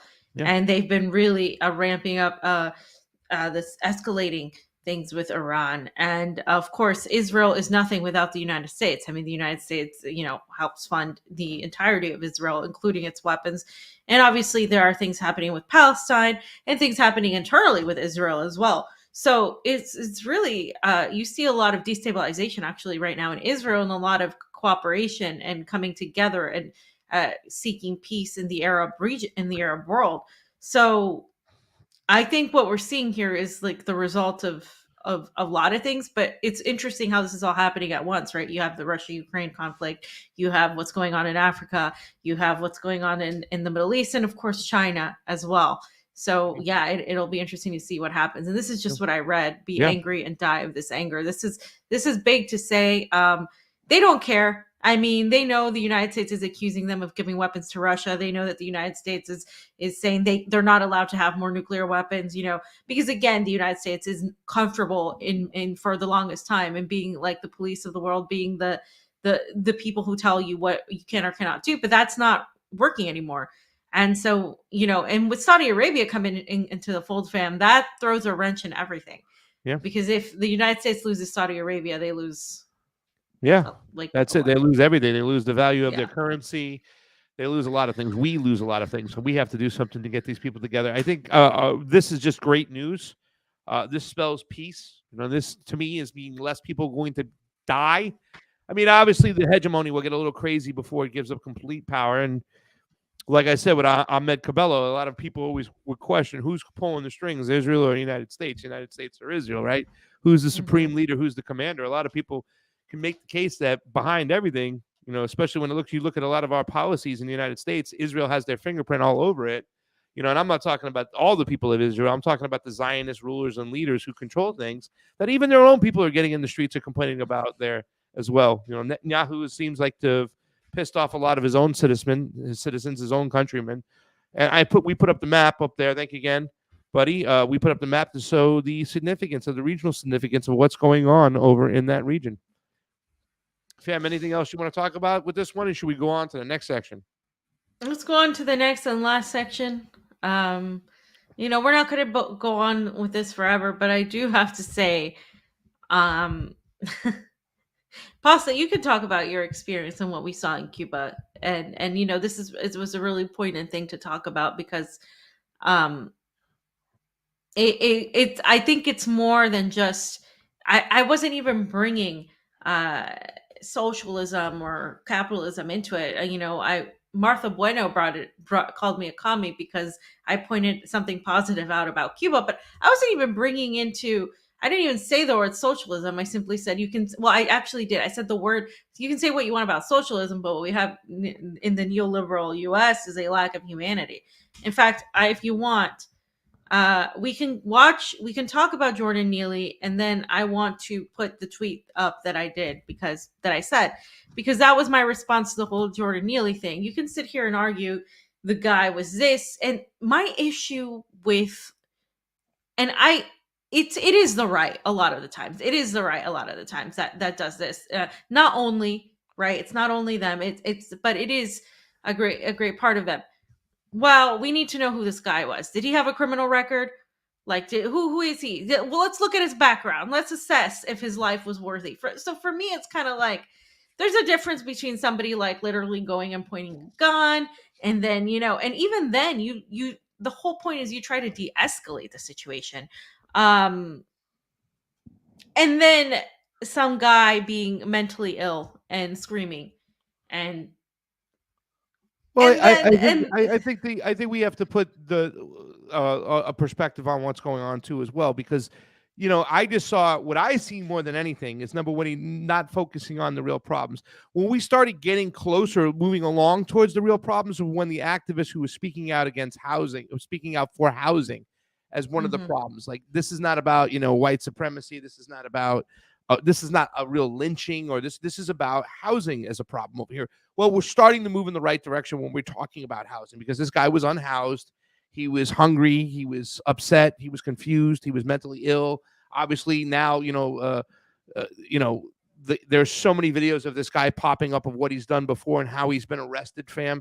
You know what I'm saying? And they're showing now there's some serious videos of the guy, really trying to hurt people at points. I mean, there's a video of him throwing a woman pushing a woman against the subway cart and stuff. And this stuff does happen. To me, the part about it is the fact that I'm so upset about is that both sides, the left and the hardcore left, the hardcore right, whatever you want to call it, they immediately go to political fucking tribal corners and start playing games with the whole situation and trying to politicize it. This to me is more about society. This is to me about the fact that why do we have so many mentally ill people who are, addicted to drugs that were once taking prescribed drugs from doctors, whatnot. Not always the case, but, it's out there. We didn't see people with drug usage in Cuba. We didn't see homeless people in Cuba. And we did see a situation because of our culture and our society in Cuba where a bouncer talked to an intoxicated old man and talked to him, sentenced to him. And then, like I said, in the United States, that guy might have got his ass beat down. You know what I'm saying? A homeless dude. We've seen this before. So to me, the politicization of this whole situation really bothers me. And I think a lot of people are in the middle going bullshit on both sides. Bullshit on both sides. And number one, on the right, you're not going to sit there and ignore the fact that this is going on in society, that we have so many homeless people, that we have so many drugged out people and stuff like that. And you want to act like that doesn't factor into the fact that a situation like this happened where a life was talking and you don't want to acknowledge that. And then you want to go on the other side and you want to take a situation and you want to act like this is racially motivated and say this is a lynching and what's going on. And you want to ignore the fact of what's really going on as well. And to me, that is the big part of this whole situation that is really fucking not untalked about. I'm glad we waited to today to talk about it because there was a protest over the weekend, right, where they shut down the subway car. Did you see that? No. Okay, I'll go pull some of that stuff up. But they literally protested, fam, and less than 50 protesters, people we know, when we'd say, what's the point of stopping traffic on the street? You remember when people would ask that, what the answer was? What the people from the Bernie Diner used to say, the point of stopping traffic, what it does for protesting. Do you remember that when we would talk about that stuff at all, fam? No. All right. I think one of the answers we got, and this is a person we know, the point of us stopping traffic on the street is for people to spark a bit of anger in the people who are being stopped on the street, the common people who are trying to get to work or trying to go pick up their kid or do whatever, is we would spark a point of anger in them, and then they can understand and feel how the victim felt. You remember? I mean, does that make sense anymore? Does that really play today? They stopped a subway train in the middle of rush hour traffic where there was probably close to 1,000 people clammed into a train trying to get to work or get to where they got to go. It ain't no rich people going on the subway, fam. It's the common folk. And the protesters jumped on the goddamn track, stopped it, and all these people were caught in the subway train, in the tunnel for at least an extra hour. All, you know what I'm saying, probably hot, bothered, fucked up, you know what I'm saying, yelling and screaming at each other. What point are you making? What revolution are you trying to start? You're not helping. You're not helping anymore. And I'm sick and tired of this mentality that we're going to do things that make it's like when they go to a restaurant, people dying and you're eating and people dying. Why are we going after our common neighbor? This is what you want? Nobody wants you. I kind of disagree with you on that. What's that? I kind of disagree with you on that. This is my opinion. Nobody wants that fucking revolution. That's my personal opinion. There was less than 50 people who did that shit anymore. And that's not a way to get people's attention. And that's not a way to bring apart this whole thing. That's my personal opinion. But go ahead. Well, I think the stopping the subway thing is really dumb because you have a bunch of poor people going to work. And I think that's just that. Stopping the subway thing is like, I don't understand what the people on the subway have to do with anything. I mean, obviously, this whole situation is a societal problem. The reason people point out race is because the vast majority of people that are low income, that don't have access to healthcare, that don't have all this, all of this access to things tend to be low income are people of color. So they do point it out. I understand that, but it's not about this being a lynching or anything. What I think this is about is just the American psyche as a whole. And I do think that it's merited to make people uncomfortable when you're protesting. If you're not making people uncomfortable, I don't really know what you're protesting Who are you for. supposed to make uncomfortable? Not in this. I'm not talking about this case. I'm talking about in other circumstances when Yeah. there are the American public, Pasta, is largely selfish, completely self-centered, largely propagandized, as we know, and they want to ignore what's going on outside their window. And I agree with the mentality of forcing them to not be able to ignore that, because I think that's the only thing that's going to change, is going to captivate them. We said this before. The American public doesn't even know where Ukraine is on a map, but until they get literally affected, directly affected in their pockets by something, directly shaken, that or on the receiving end of the imperialism that our country has exported elsewhere, they're not going to change. So that mentality of protesting comes from there. I'm not here to placate to people who are like, I don't think it's the most effective way to go and yell at people having dinner. But at the same time, it's like, if it's something that people should be paying attention to and they're not, there's going to be a point in time where that happens, where it's going to hit the breaking point, and people are going to be react that way because people aren't paying attention. So what are you going to do to get them to pay attention? You can try all the civil ways and pretend elections are fair and all this other bullshit, but it's just not the case. And at the end of the day, if people are not forced to look at what's actually happening in front of them, I don't think they're going to get there. I really don't. I really think the American public isn't ready for a revolution, but they also need to be like shaken, because you say it yourself, fam. Shaken People about don't even know what? where Ukraine is on a map.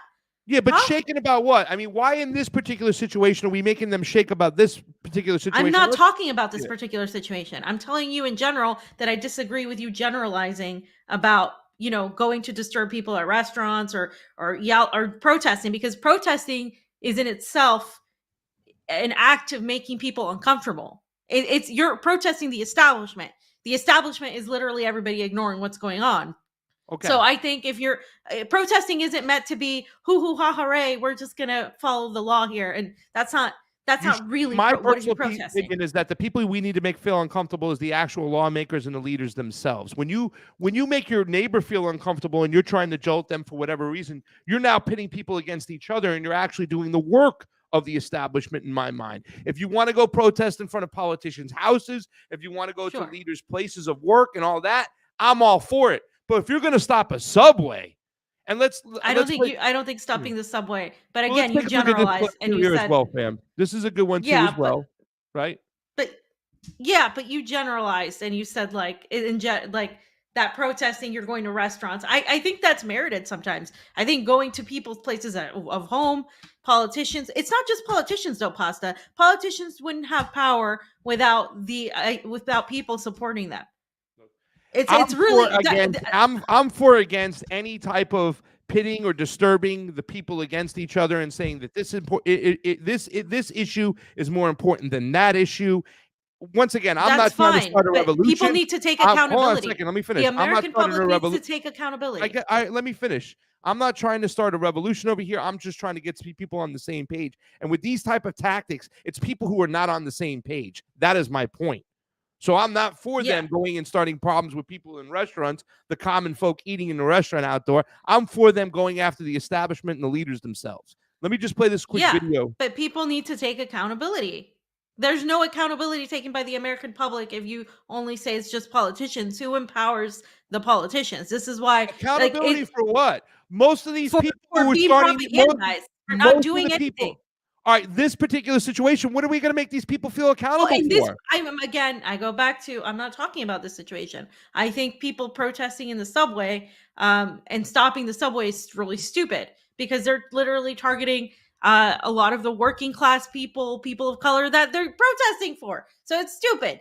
But I don't think that in general you can generalize and say making people uncomfortable at protests in general isn't a strategy. I think that is a strategy. I think it can be effective if done the right way for the right reasons.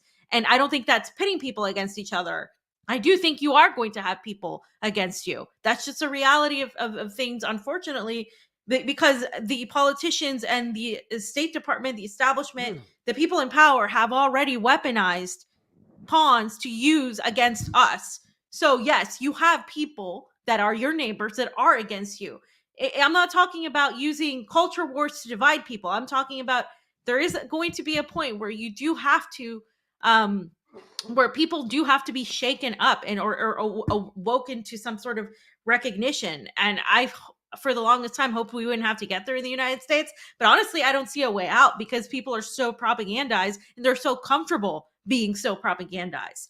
They literally want to continue being propagandized at some point. And this is, we've had this conversation with Terry. I think the American people do get some sort of blame for not taking any sort of action, for not the information is there, everything is there. It's just like they chose a side. They know that, okay, well, we're going to be on this side and that's that. And I don't blame everybody, but I do think there has to be some sort of accountability. Like, you can protest at politicians' houses all you want, but if you don't have people there with you, what's the point? You know what I mean? It's like, I don't think it's a general thing. In this case, however, this is really stupid because you're literally just not doing anything. It's not helping the situation. It's not targeting anybody. This is just more like virtue signaling, in my opinion. Let's take a look. Get out of her face. Get out of her face. You can get out of the train or something. Get out of her face. Get out of her face. So get out of the train. Take it out of the train. Bro, you hurting her right now.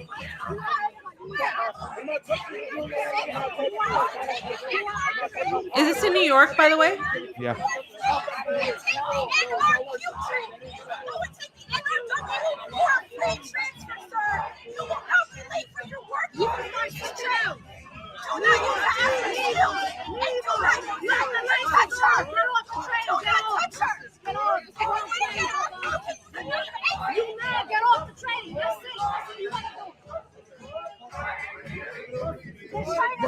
Bro, they lynching us out here. They lynching us out here, bro. They lynching us out here, bro. They are lynching us out here, bro. They are lynching us out here. They lynching us out here, bro. Jordan Neely was from my hood, bro. I know the nigga personally. He's from my hood. Bro, niggas, you don't have to explain to niggas, my nigga. Fuck it. Don't explain to niggas, my nigga. So there they are. There's a gentleman he's asking, please, man, get these people off the train. I got to get to work. I'm trying to get to work. And these people there's less than 50 people. They shut this whole fucking thing down. They shut down subway service going everywhere for people that, who's using the subway again? The most poorest of the poor, right? That's who's using the subway in New York over here. Can't get to their jobs, can't get to their kids. This is counterproductive to what they're trying to do. So, I agree. Yeah. That's counterproductive. What they're trying to do. Yeah, I just think it's dumb. And the guy's telling him, hey, I know, this is just not, it just doesn't do anything. They're not gaining anything. I think they would have been more effective if they would have started complaining to, I agree, in this case, to their government, to show like that, hey, this guy didn't get healthcare, that he didn't get help. Mm-hmm. This is a problem. That would have been more effective. When they're talking about, I'm sorry, when they're talking about housing, like you said, fam, being effective, they're heading on the right track there. Now you're talking on the right track. When we went to Beverly Hills, we went to the rich people a little bit more about that. Yeah. You know what I'm saying? Now you're on the right track. You want to go to people of power and you want to hold them accountable. Like I said, we cannot have a revolution yet because nobody's on the same fucking page. You're not going to get everybody on the same page, fam. Well, ever. You need to get a decent amount of more people. A decent amount of people, enough people on the same page. The issue that I had, the issue that I had with your statement was like, for example, the French, right? Like what's going on in France? These people they're protesting and they might be saying, hey, get the hell off of your little cafe. And there'll still be some French people, just like there'll be Americans sitting and eating at the cafe while there's literally shit on fire. But there's enough French people in the streets protesting their government together and doing that. But that's my whole point. Like, protesting isn't supposed to be something you're comfortable with. It's not supposed to be something that is just like, yes, okay, we're gonna follow the law and just be, good protesters. That's not the point of protesting. Like, that's maybe the way the US does protesting, but it's supposed to be like what is done in France. That's literally what it is. It's supposed to force your government to do something, not because you're voting, because the system is rigged, Lana, and you can't vote your way out of this. That's what I mean. But you can do things outside the electoral government way and be able to literally do things by organizing people outside of this, outside of just pretending that your vote counts, because your vote does not count, because the system is rigged, because you are propagandized. But like, at some point, there has to be a point where you're like, okay, all right, what's going on here? And I do think, like, I don't think overall the American people are at fault for what's been done to them, but I do think there is some accountability to be had when you have lived in the belly of the beast, right? When you I say this because I know that there are plenty of people who literally know what's going on, and they just choose to tune it out because they can. And that, I think, deserves some accountability to be had. And again, I go back to the French. They're able to do it. Why can't we? Well, because we don't want to. We're too comfortable still. Let me read some of these super rays. Can we get on out of here? Because I have to go to the little podcasters room, fam. We're almost coming on 2 hours. Jenny, unless you have anything else before we get on out of there. Are you good, babe? No. Fam? Sorry. Fam. Are you good, fam? I wanted to just talk about the Cuba tweet for a second. Oh shit. Well, let me pull it up. Where's the Cuba tweet at? Where's it at? I have to go to your homepage. Yeah, no. I'll post it in the chat. What? I don't care about Kyle Kalinski's wedding, guys. Jesus Christ. Hey, by the way, on that note, Access Journalism in like a couple pictures, and by the way, to all of those people who defended the people that I said weren't trustworthy, now you know. Can I say Tell something? us to have a bullshit detector. Yeah. Who gives? Well, I shouldn't say that. Most of these people ain't got no fucking influence anywhere. Only influence in their own little fucking tribe. They ain't gonna move anybody nowhere. Forget them. I don't give a damn. Yeah. Who gives a shit? All those people. The only reason why they have a halfway decent following right now, it's all tribal. They're not moving independent thinking minds anywhere. Please. All those people there have done everything they could, and they think they're the virtuous ones. They've done everything they could to put more gasoline on the divisive nature of this country, wagging their fingers at the Republicans, at the right, as being awful and whatnot. All they've done is add to the divisiveness of this goddamn fucking country's problem. The majority of those people you saw over there. And that one, with all you that Marianne Williamson crap, please. Hey, I'm totally unbiased. They're totally unbiased, we're just being awful. Like, they're so unbiased. They're gonna come on. This is your ace in the hole, Marianne Williamson. Oh, they pretty much recruited her to run. Who cares? It's a big club, and you ain't in it. She ain't nobody listening to her. That's why I'd rather have the RFK debate, because at least it's a debate about somebody who's going to move some fucking heads and get some eyes rolling. We could talk about, is it effective or not? Is it stupid or not right there? But Marianne Williamson and this crew, these people are holding on to dear life. The lack of influence these people have. And they ain't getting suppressed, demonetized, and kicked in the you-know-what the way we are. Forget about it. They get to have monetization on YouTube. Please. It's the progressive shit libs club. Where's that tweet? I want to get the Cuba tweet. I posted the review. Where's the tweet? Where'd you put it? Is it in the it's there. In the very bottom? Yep. Is this right here? Is the We have Cuban to thing- refresh. Let me see. Ah, here it is. I got it. Fam, go ahead.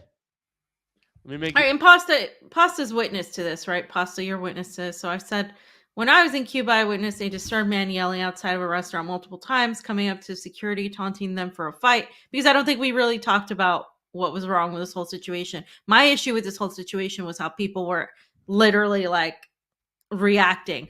The security told him to go across the street and then proceed to talk to the man to de-escalate. That literally happened. The man was even taunting the guard to call the cops, which didn't happen. But I'm sure if it had, the man would have been fine. You see, in the US, that would never happen. Not only do police escalate and shoot first, which is true, but the US public condones it and dismisses the worth of a life based on a person's background, which is entirely what I see every single time something like this happens. And I think there's a difference between like saying, okay, well, this person was obviously mentally ill, and saying, well, this person deserves to die because I'm just going to become judge, jury, and executioner. Many then go on social media to rant about how such people need to be eliminated, which is what I saw on social media. I said, say what you want about Cuban socialism, but a huge issue in the neoliberal US is a lack of empathy and humanity. I didn't even say the word capitalism, by the way. I said the neoliberal US. And I do think we do have that in the United States, where we do have this lack of empathy and humanity, which is really interesting, because one of the dynamics that I've noticed is that's different from here in the United States, and I've talked to multiple people about this, is in Russia, people aren't really smiling at you. You know, they greet you and stuff out of politeness and stuff, and people aren't like smiley overly, hi, how are you doing? And like, but if something happens to you, they help you. Whereas, like, and this is like a conversation I've had with Americans here as well, and as Europeans and like Brits. But on the other hand, if you go to the Western countries, a lot of the times, you know, we've seen the videos of like people like pretty much like passing out in the street, and people just like go past them. They don't care. Like, I'm not saying it's everybody, okay? I'm not gonna generalize like that. But it's more of like there is a serious lack of empathy, and I think that comes from our culture. From we live in an individualist country in the Mhm. United States. Yeah. It's a complete. It's you know, yes, you get the independent. You know, I'm a go getter. I can do this or that, whatever. But at the same time, there's no like the idea of collectivism has been vilified to mean you're some sort of like commie totalitarian, you know, Chinese spy like that. Like, but that's not what collectivist is. Collectivist just is like, well, we can work together and all benefit from something. And that's kind of been like put down in some sort of way. So this idea of like of just like in this individualistic culture of saying, well, if this person was this and that, then I got to save my ass because before this person gets me. And that's not the mindset in other societies. The mindset in other societies is like, well, all right, well, we have to treat this person this way. We have to make sure everything's okay, everybody's okay. And you can see that in especially in China, where there's more of like a relationship with elders, a relationship with the community. You can even see it in Latin America, where, you know, you like, for example, my grandparents were never sent to a home. Like your grandparents live with your mom or your dad, or some a sibling takes care of them. It's more of like we all take care of each other. If you have like a child, everybody helps take care of the kid. It's that mentality. It's different, and that's just what it is. And I do see this lack of empathy in the U.S. overall with how people talk about this guy. No matter what he did, if he was a criminal, if whatever, we've gone from this point where you know, if somebody deems you automatically a person that's not worthy to live, then it's okay that somebody killed you. And even if it was an accident, whatever people want to argue, I don't think I mean, I think it could have been an accident, but I think it was definitely just completely it shouldn't have happened. You shouldn't do that.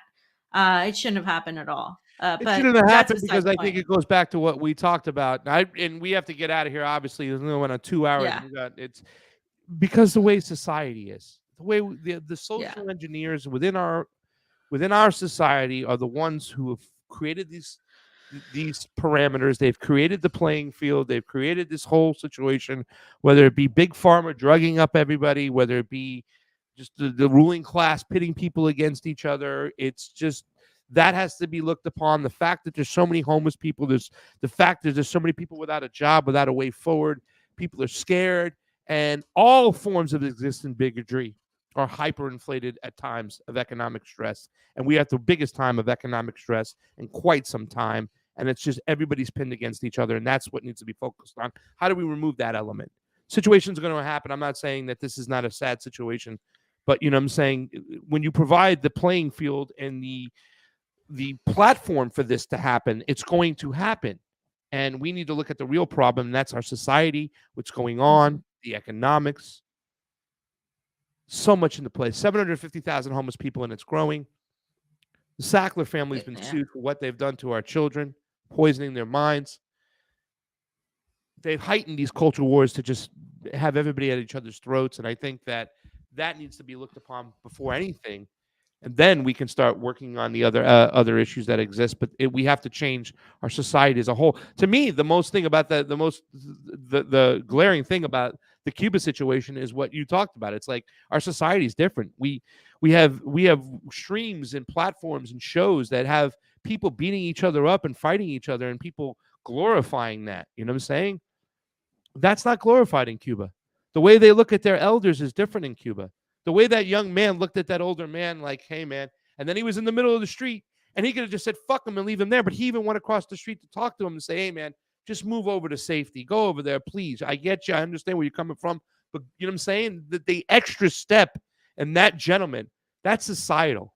That's a collective mindset. That's the beautifulness of collective when we're all in this together, that even the person who is disrespecting me is part of my society, is part of my community. I'm going to do the best to make sure that he's safe. That's what I loved about that whole situation. And that's not evident here in the United States. In the United States, our neighbor is our enemy. That's the one to blame. Anybody who messes with my ego or my shit is going to get a beat down, and I don't give a damn. And that's the difference between what we saw in Cuba and what we saw here in the United States with Jordan Neely. Yeah. Let's read some super rays and get out of here, fam. You got a lot of work to do. Yep. Convo Couch on the Rock Fin. Help us out. Go over there and join up. $14.99 a month if you can. Help the show. If not, we have a Patreon. All the links are down below. You can send us some Scotto the other way. And we do have a GoFundMe in which you can help out and help the Convo Couch do the work we do.